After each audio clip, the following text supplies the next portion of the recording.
Okay. So you had a vision. What was the first vision? It wasn't a vision. It wasn't a vision. It was a dream.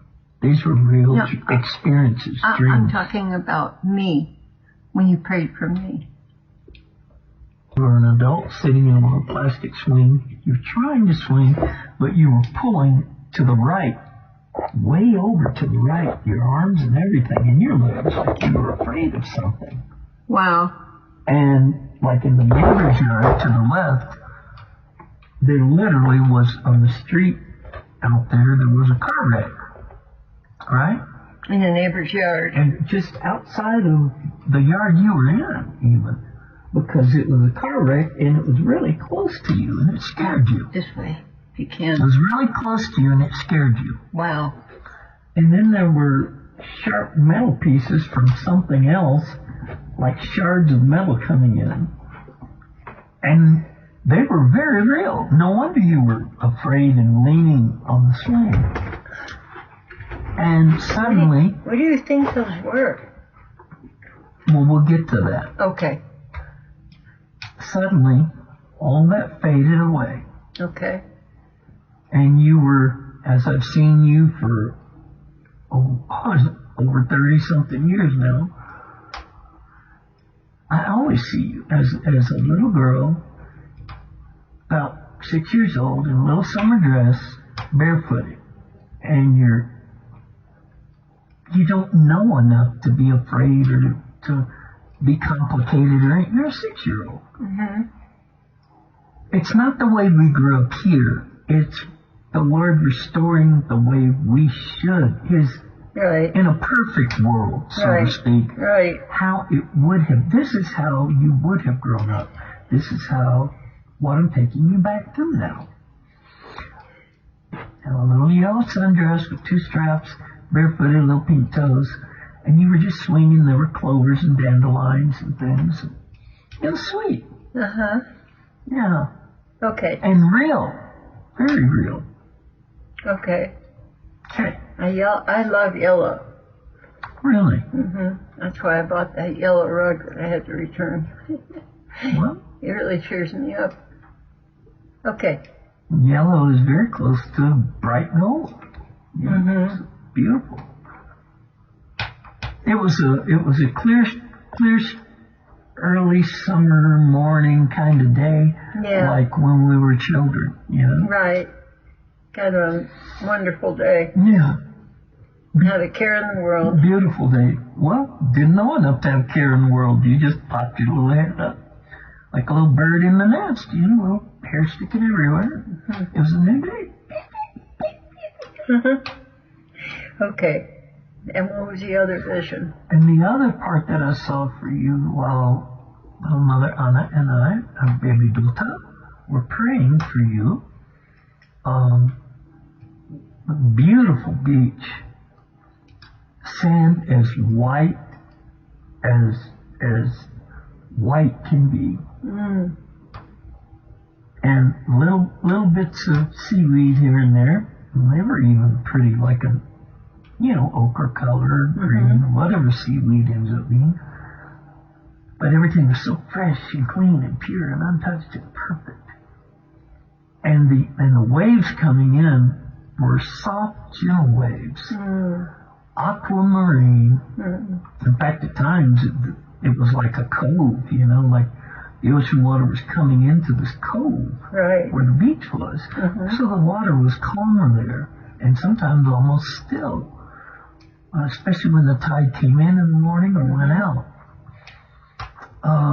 But it was this aquamarine, amazing blue-green color. You could see straight down the bottom. I don't care if it was 4 feet or 40 feet. Wow. And you mentioned, it reminded you of... The Yucatan.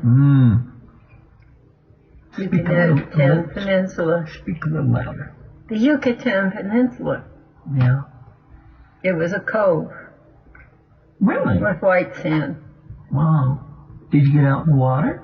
Oh, yeah. The water was warm. What was it like underwater? Could you see any? The water was crystal clear, though. Well, I know the area you're talking about, and for example, we talked about Costa Rica, right? Mm-hmm. Right. And the Pacific waters coming into coves, and it had actually. There was another place I went to, in Mexico, where they had caves with water, and the water was flowing out into the ocean. And I found a conch shell there. Take our little trips to heaven more often. Well, tell me about the wires. Oh, yeah. Okay, so after that, toward the end of our praying for Mother, because she felt very oppressed, and how did you feel before we prayed to you? Prayed after you, prayed over you. How did I feel How did you feel afterwards? before? I couldn't stop yawning. Oh, before I just felt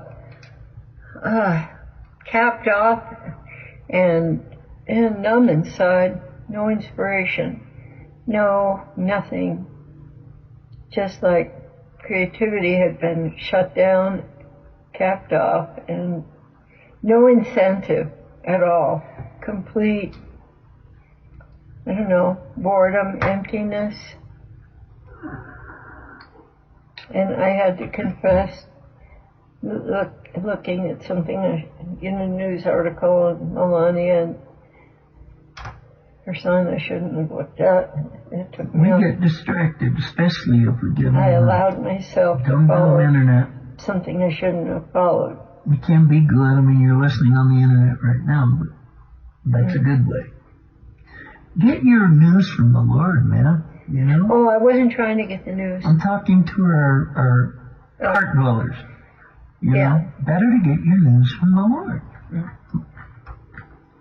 When we put our hands on your head, all I could see were all these red and green and blue and yellow and, I mean, like in your whole brain, it was just like a mass of tangled wires. Wow. And then the Lord just reached in and took all those wires out. Wow. And then He went to your heart. Same thing. Bunch of tangled wires in your heart. He took them out. Wow. And they were just about, they were beginning to get down into you're really into your spirit, into your soul. Mm-hmm. They were trying to take root. And he took those out. But each time He did, you grew, at least you may look like a grown woman, but on the inside, you were like a little child, like that little child in the swing. Go ahead. That must be why He doesn't want me studying books. I think that's why we have learned so much that we need to unlearn and get back to simple things. We have our Christian words, buzzwords, catchphrases. A lot of people don't know what this stuff means. Just talk to them in their own language, like you would to a group of little children. And I told you before, I get more out of children and youth channels and things. I may not be able to see now, but I can certainly hear. Yeah. And I can think with my little brain, my little 4-year-old brain. We love you. Thank you for your patience and your time, and we'll see you next time.